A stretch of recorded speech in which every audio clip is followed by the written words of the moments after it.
for the video. This is the overview for today. Okay, let's say we wanted to represent a Morehouse student.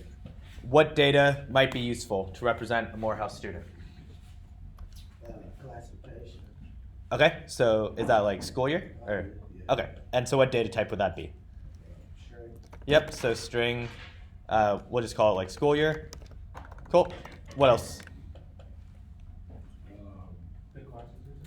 Okay, how can we, if we'd done this at the beginning of the semester, it would have been hard to specify classes. How can we do it now? You did it right. Yeah, so we can, so what would the array data type be? Because it's going to be the name of the classes.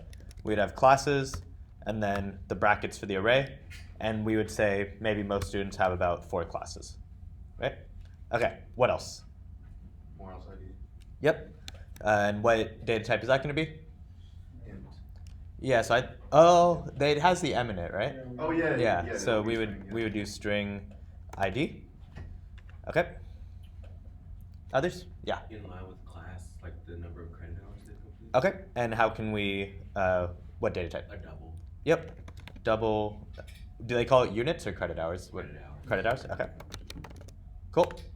Anything else? Their dorm, or at least they have campus. Okay, data type? String. Dorm name.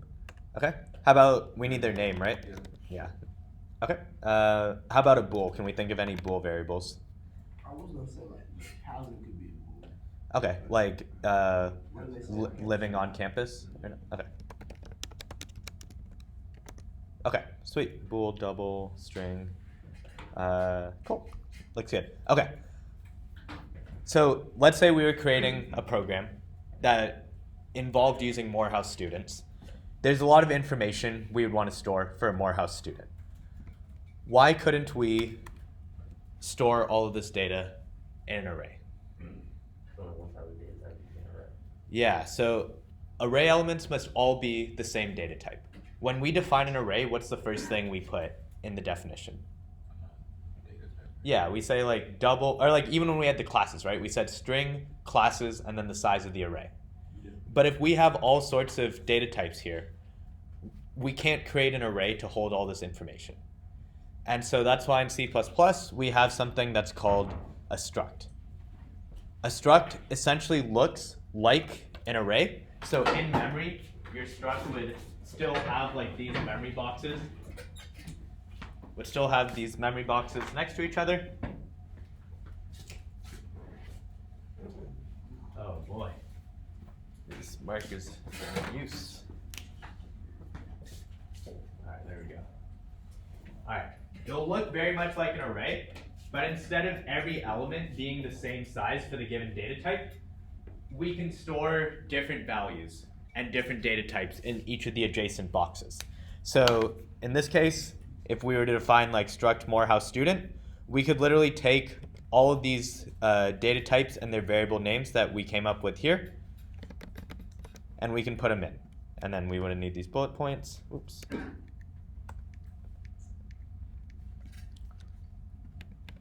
Okay. So the initialization almost looks like an array. Normally with an array, we would have like an equal sign here. In this case, we just put the curly braces immediately, and then we still have the semicolon at the end. And so what that would look like is school year would be put like in this first box of the struct. So if our struct name was called Morehouse student, oops. Like each of these boxes is going to hold one of the pieces of data in here, right? So the first one would be like school year. We'd have one for like ID. The one for the string classes, that would be like an array inside of here, right? So it's essentially a way to organize data, and it will make it easier. Like let's say we were creating a function that accepted a Morehouse student. If we didn't have the struct data, we would have to pass in like 1, 2, 3, 4, 5, 6, 7. We'd have to pass in 7 different parameters to the function. And if we had a struct with like 25 different like data types inside of it, and you wanted to pass that to a function, you would need 25 different parameters, which would be really tedious, and there would be a lot of room for mistakes. But with structs, you would just have to pass in the name of the struct, and it would include all the data inside of it. Okay? At the end of class, we're going to talk a little bit more about the syntax for structs, but do people generally see why they could be useful? Okay? Just essentially a better way to store different pieces of data. Okay. Cool. So let's go into the final project. Yeah, we'll go into the doc here. I zoom in. Okay. So one of our TAs, Liam and I invented this game called Strategic Sevens. The way it's going to work, we'll come back to the project goals. First, I'll start with how to play Strategic Sevens, and then I'll have you all play in your own groups. Essentially, the way it's going to work, it's a 2-player game. So you're playing against an opponent, and you'll have 2 dice.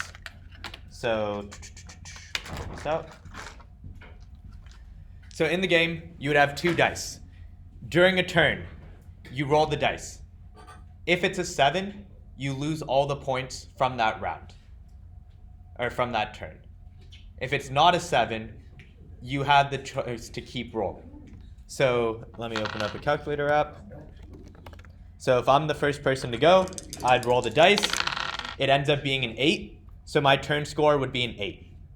And now I have the option to either end my turn and lock in the score, or I can keep rolling. I'm feeling pretty adventurous, so I'll roll again, and I get a 6. So I would add 6 to my turn score, and I'd be at 14. And now I have the option to either keep rolling or to stop. I'll maybe do one more roll, end it up as a 4. So I end up at 18, and I'll end there. So I'll end my turn. I would lock in, like if my score is here,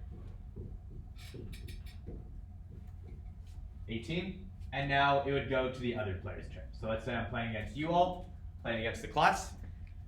So you all get to roll. You have to roll on your first turn. The first one, it's actually a 7. Sorry, not rigged. You can check the dice.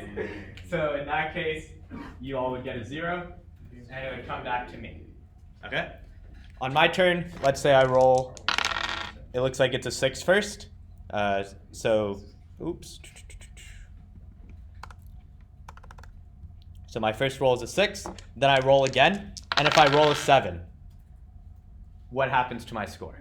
You go to 0. You got 0, right? 0 for this round, so my turn is still going to be an 18. So I lost the 6 points that I got this round, but once I lock in a score from a round, like that score is locked. Okay? So that's the main mechanic. There's 2 other parts to the game. Essentially 2 special powers that you can use once per game. One of the special powers is that you may erase the last roll and roll again. So can people think of when it might generally be good to use that erase power? Yeah, so we definitely want to do it if we roll a 7, right? Because if we roll a 12, like we don't want to erase the 12, like that's good. We essentially want to use this power if we have a 7, but also when we have a 7, yeah. When you have like a high stakes 7. Yeah, like if you're sitting at 3 points on the round and then you roll a 7, it might not be worth using your erase power there. But notice how I said it's like an if statement. So part of this project is going to be trying to develop a good strategy for when to use the erase last roll. The other power that you can use once per game is you may double the points earned in a turn.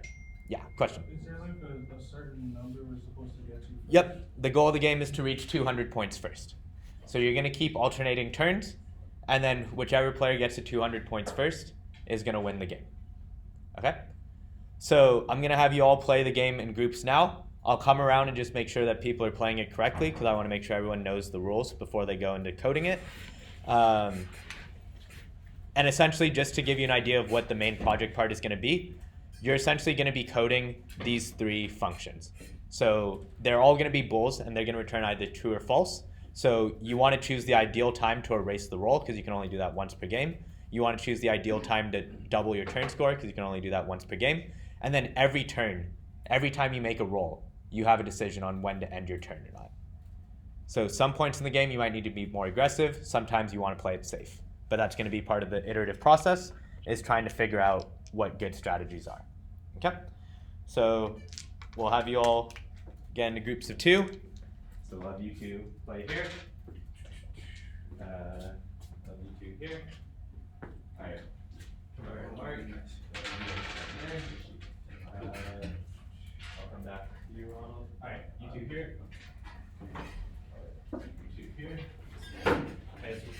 very much, Sean. If one of you guys can move to meet up with the other.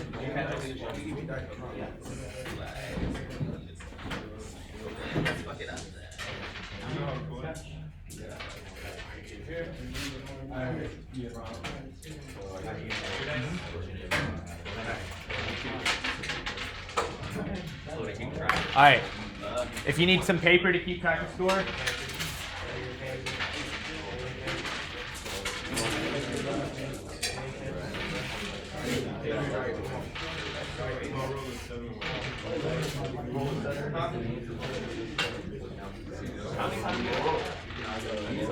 If you're confused on any of the rules, raise your hand. How many times do you get to roll it? You can roll as many times as you want until you hit a 7 or you end your turn.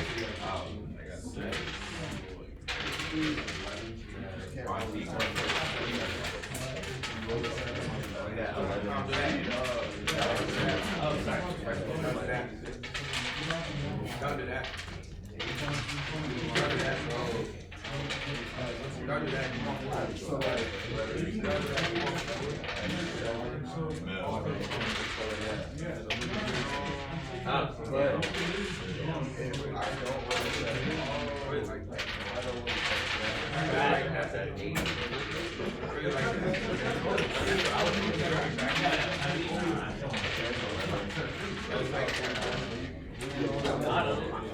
How many rounds was it left?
So they got 0. When did they stop at 28?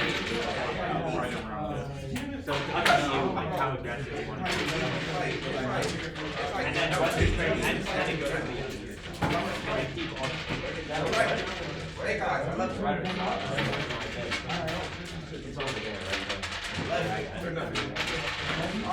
Is 7 like the worst number this year? Yep. keep striking. It's nice to like Gonna be on what? no matter what you roll on the 30 dice,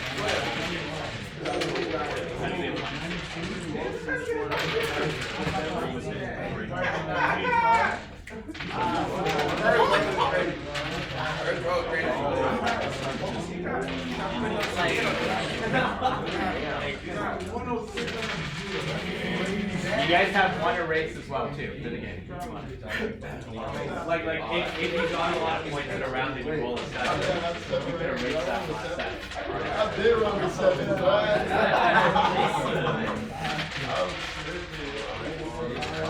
Again, if you get a lot of points in a round, you can also think about doubling your score for that round. You get to do that once per game.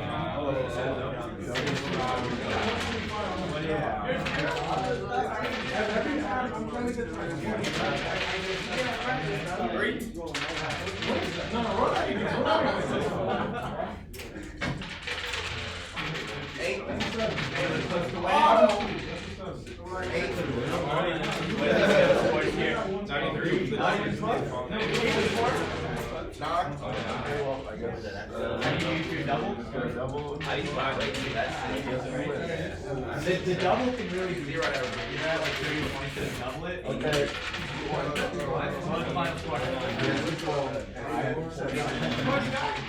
I roll a 7 every Alright, switch the order. Right now, Claire has a little advantage. we roll forward. How do you want it to run? I mean, we're gonna run it now.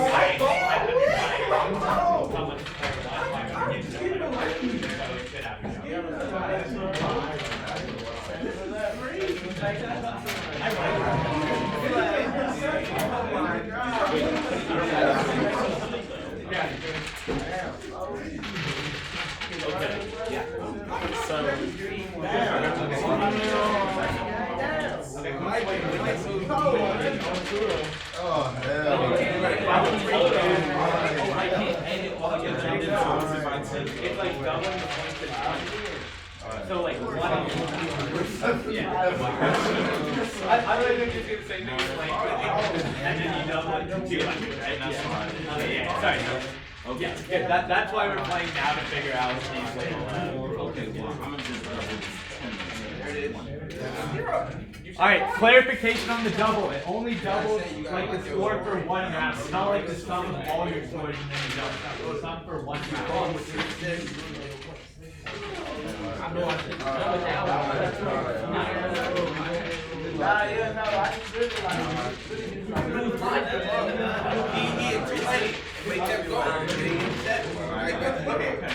Alright, but that's a player strategy to think about, right? It's 1 0 over 200. Like that'll be one you're missing. If you're over 200. Stop rolling.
Alright, We'll give groups 1 more minute.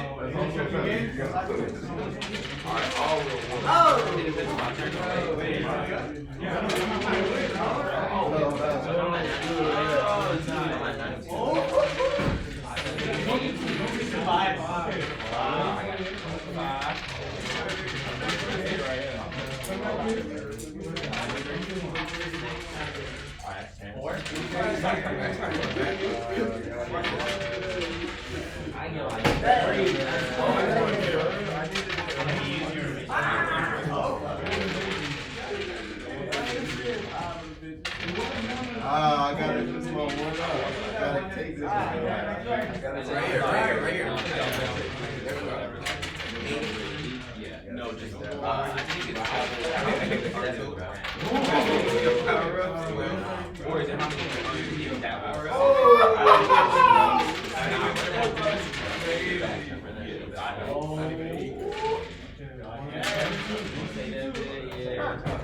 Yeah, good. So, you double the points with them. Right, you want me to go first? Let's say I roll like a 5 and I roll an 8. Next round I can double that. That's what I did with this one. You got 53 Fuck! that would be a very good. Wait, you made it or not? No, I got 7, bro. Wait, but you have an erase. Are you gonna use the erase? I don't have an Yeah, like 50. But I mean, you didn't know the roll at that point. Oh yeah, I like it 8. I like it 11. I like it 11. I like it 10. Erase. You use the right erase. We still going. Still going.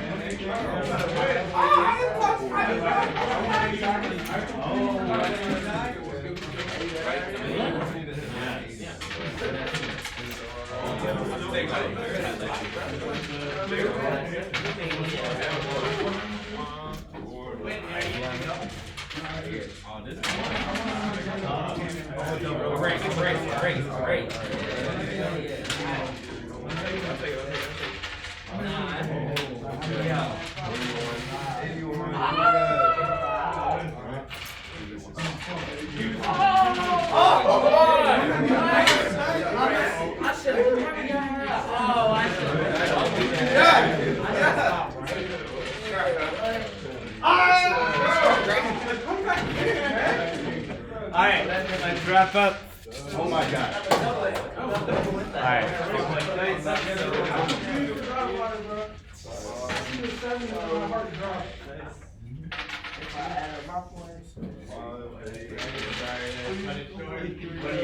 I'm 170 and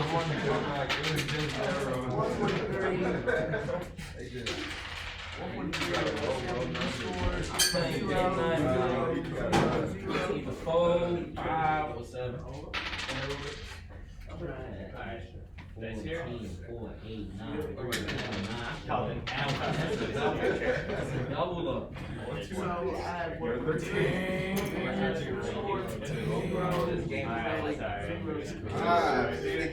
Okay.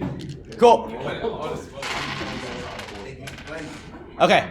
I want to just start by clarifying a couple rules, then I'll open up to the class for what people noticed. So first, the double. This doubles the score in one turn. So it's not like the sum of all your scores and then you double it, because otherwise it would be saying the same thing as like play the game to 100 and then double it. Right? So this is for like a given round or a given turn. If you have like a lot of points, it might be worth doubling it for that turn. Everyone clear on that? And you can only do that once per game. Okay? The erase. I think people kind of forgot about the erase. What does this do? You get a 7. Yeah, it's almost like a second life in a round, right? Kind of like second life. Because if you have a lot of points in a round and you roll a 7, you can erase it and then keep rolling or decide to end your turn. Okay? And you can use both of these in the same turn if you want. So you might erase, keep getting more points, and then once you stop, then you can double. Okay? All right. What were things people noticed? So I don't want definitive strategies, but general thoughts. When were you more aggressive? When were you more conservative with your play? Okay. More aggressive when score is lower. Okay. Yep. More aggressive at the very start of the game because you're equal. Yeah, so let's, and again, that some people might think the opposite. But so one is like when you have less points. Maybe the definitive one, like in your game, why were you super aggressive on your last turn? Because it was at 196 and I was at 2.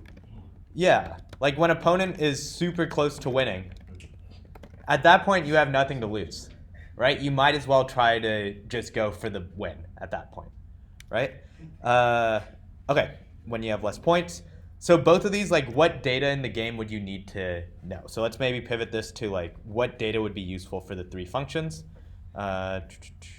Do I have? All right. For when deciding, well, instead of should end turn, like what to do. So we have like three functions you're going to be filling in, like deciding when to double the score, when to erase the roll, when to end your turn. What data could be useful here? Your score. Yeah. So yeah, we'll say like user score. And what data type is this going to be? Yeah, int. It is all whole numbers. Let me see how I defined it here, just to be consistent. Game state.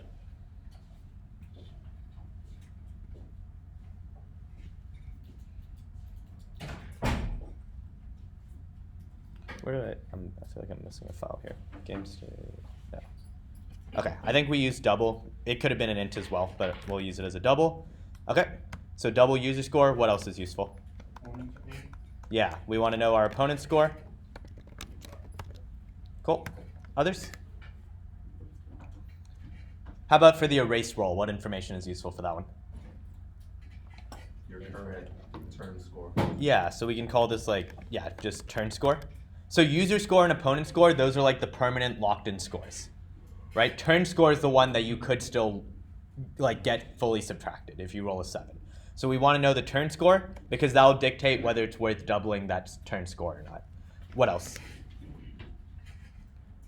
How about for the erase? What would be useful there? So we said turn score. What else would you want to know? Did the other player use their double? Yeah, so we can keep track of powers. So that would be like a bool. And this could keep track of powers. So like bool user used double score, opponent used double score, and then same with the erase scores, right? We're still missing one super critical thing though to decide whether to erase the roll or not. The win condition, so the amount of points to win. That one we'll assume is always a constant at 200. User used erase score, opponent used erase score. Like, do we always want to erase score just if we have a lot of points? Like, I could have 50 points, and then if I roll like a 12, do I want to erase? Well, that's what we're trying to figure out, but we want to use this data to figure out. But what we need... Current roll. Yeah, we need like what the current roll is. Because we need to know if the current roll is a 7 or not. Otherwise, like, that's critical information, right? So we have a class called roll. We'll talk a little bit about classes later, but it'll be called like current roll. Cool. Yeah, question? Are structs similar to classes? Yes, but they can't hold like functions. They're just purely used to store like variable values. So classes can also hold other functions. Structs just hold variable values. But the way we get values is still the same dot notation. And we'll talk a little bit about classes on Friday. Cool. Okay. Any questions on how we kind of came up with this useful data? Essentially, when you fill in your 3 strategy functions, I will give you this game state struct, so you have all of this information available to you. And you can decide what information is more useful than others. So maybe this like use double score, maybe that's not useful if you're trying to figure out whether to erase the roll or not. Maybe it is. I personally don't even know the best strategy. Part of this is going to be iterating, so let's go back to the project doc here. There's 2 main project goals. The first is to practice reading, understanding, and modifying industry-level code. So people have asked me, like, what is it like to code in industry? They're surprised when I say, like, I still use for loops, if statements. We use all the basic building blocks that we've learned in this class. I use that every day. The only real difference is all the code we've been writing in this class has just been in one file in the main function. And in industry, the code is spread out across multiple files.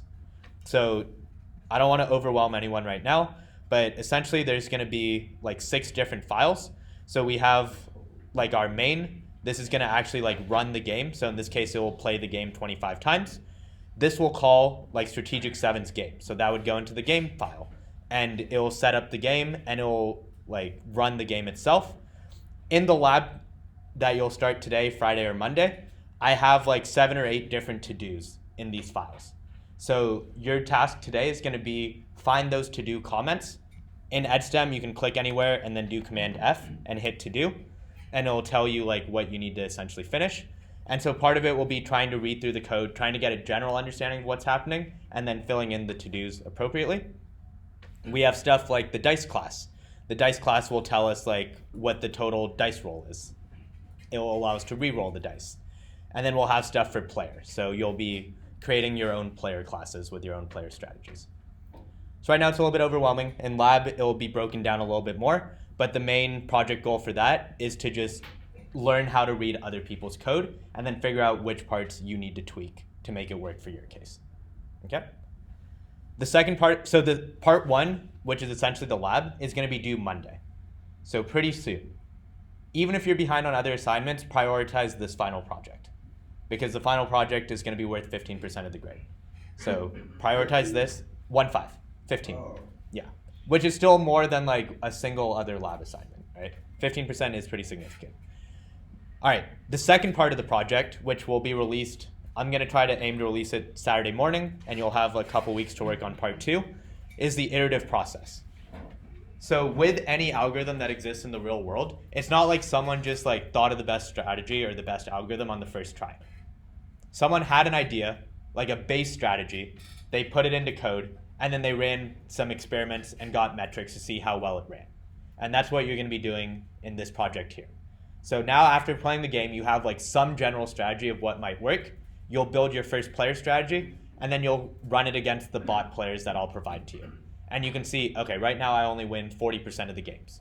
And then you'll try to see, okay, how can I improve it? Then you'll create your second player strategy, and you'll see, okay, now I win 45% of the games. And you want to try to keep increasing your win percentage. Okay? Questions there? Yeah. So you've already given us like the general code layout. I guess we're just gonna have to fill in a couple things. Yeah, so you're not going to be building the whole game from scratch. You're really just filling in 8 lines in the code. The more important part for me for this project is this iterative process, so creating the player strategies. Yeah. Is it like the time game or like a game of rounds? Sorry, one more time. Like time or rounds? Yeah.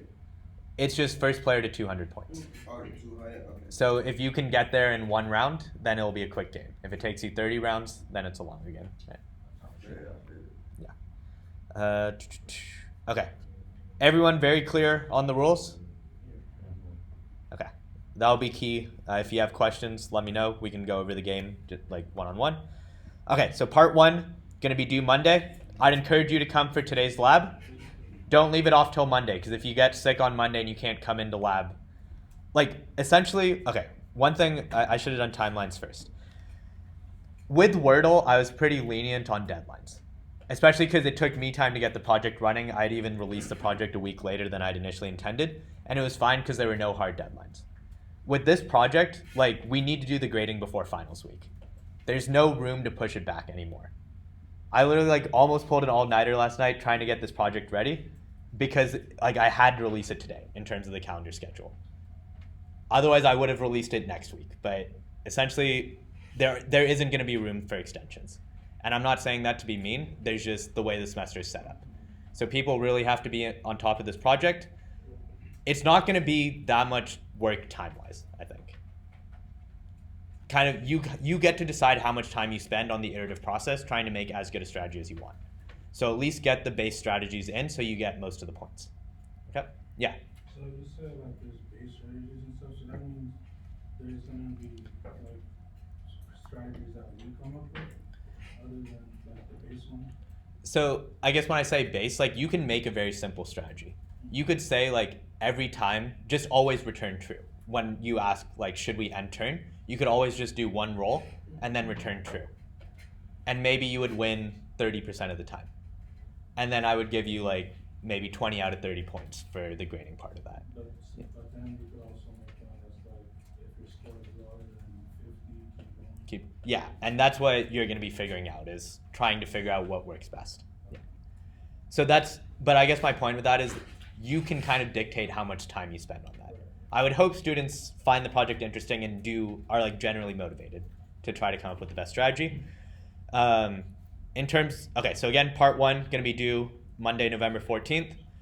If you attend lab, you should be able to finish it in the 50 minutes. Okay, so make sure you attend lab today or Friday. Try not to leave it off till Monday. Okay. Lab will be hard to do by yourself. I suspect students are going to have a lot of questions on the lab. Myself and the TAs are here to help. So come into lab. Part 2 will be due before Thanksgiving break.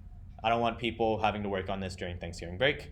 It will be due Tuesday, November 22nd. So you'll essentially have 8 to 9 days to work on your player strategies. Okay? And then after Thanksgiving break, then you'll meet with the Googler TA to present your final code, talk about your iterative process for how you came up with your final strategy. Questions on the timeline? Okay, final part for grading. Part 1, 20 points. I didn't put many details here. Just complete this week's lab. You'll get the 20 points. Documenting the iterative process. I'll create like a sample doc that you can use as a template. Essentially, there's 3 main things I want. I want like a description of what your strategy is, how well it performed against different bots, so what your winning percentage was against different bots, and then what you think worked well and what you think could be improved. And then you'll create another strategy and you'll do the same 3 things. You'll explain what the strategy was, you'll say what worked well, what didn't, and you'll share your winning percentages. So essentially, you're going to I expect students to develop at least 3 to 4 different player strategies, and that you'll keep improving on each one. Okay? Notice this documentation part is worth the same amount of points as how good your strategy actually is. And I think this point is important. Like, your iterative thought process and the documentation is just as important as your final product. Is this part clear? Like, do people have questions? This is going to be the bulk of the grading. This is 60 points right here, 60 out of the 100.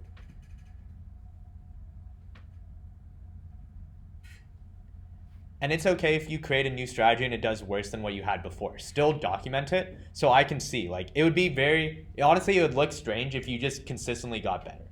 I would expect you to kind of like, do really well, then maybe one that doesn't do as well, then someone that does well again, right? And so I want to see all of your different strategies that you've tried.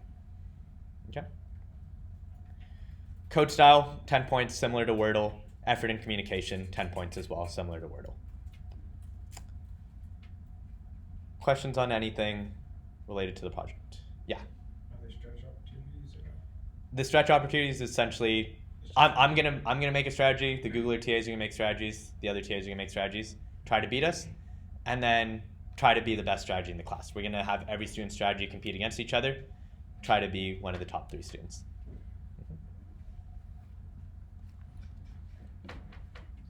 Cool. Other questions? All right. It seems like a lot of information. Time-wise, it'll be about the same time as Wordle, maybe more if you're really trying to go for the best strategy.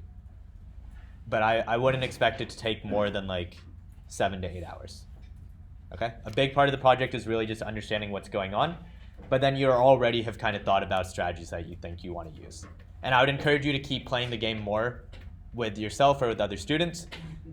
On Friday, I'll bring the dice back, and if you want to take home 2 dice because you think you're going to be playing it like live, you're welcome to do so. Okay. Final thing I wanted to talk about, a little bit of pseudocode. So essentially, I've already written out the code for you, but I think it's still fun to think about what the pseudocode would be. So let's just do it as a group. What would essentially, do we need like an if statement, a while loop? What is our outer structure that we're going to use? While loop first for the game, right? Because essentially we kept doing the same thing every turn. Essentially, like while is game over. So let's say we had a function called is game over. That's what you're going to write in lab today. while that's false, we want to keep playing the game, right? And in a given game, what happens? So let's start with a turn. So we're going to have another while loop for the turn. Let's say we had like a bool variable called keep rolling, or continue turn. And continue turn is going to be equal to true to start.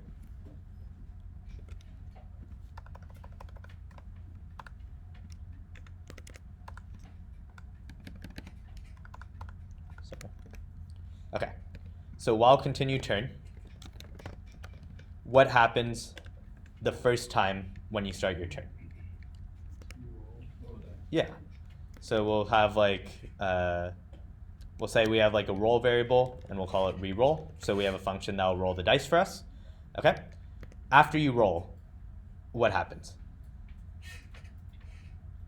That value is stored. It's stored, but before it's stored, what happens if it's a... Uh-huh. You get the choice to erase or double that score. Yeah, so let's say we had like double roll. Or not double, but to erase the score. Okay, so if dice sum is equal to 7, then we can ask, like, do you want to erase roll? And this will call the function that you're writing. Like, you're going to write a function that's going to return true or false for whether we should erase the roll. So it'll call your player dot should erase roll, and it'll take the game state as a parameter. Let me make this smaller. And again, the game state is going to have information like your score, your turn score, what the current roll is. So you can use all that information to decide whether you want to erase the roll or not. Okay? So then you can decide whether to erase the roll. I'm not going to include everything in the pseudocode, but essentially, okay, if we should erase roll, then let's say we had like a turn score change variable. Like turn score change would be equal to 0 because we essentially erase the roll. Else, what is turn score change equal to? The dice sum. Because essentially if you roll an 8, we're adding 8 to your turn score. Okay? Oops.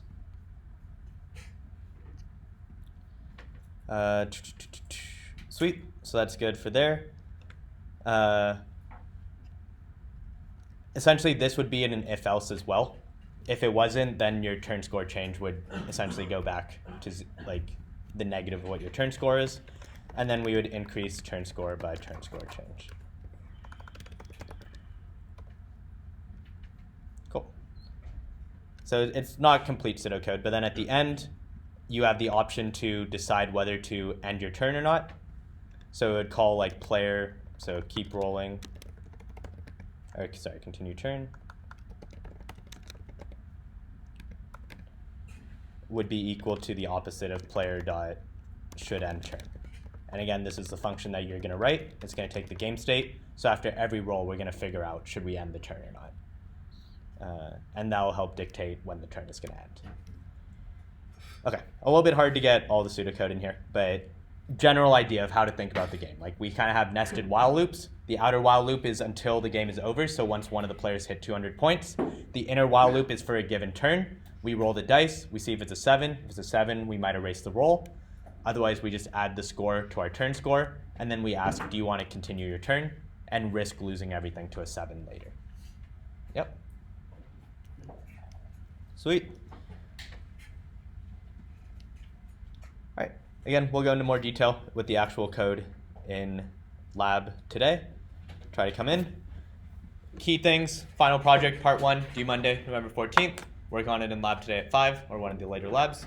Homework 10, like try to do it, but again, top priority should be final project if you had to pick one. Yep. Cool. Thanks, everyone.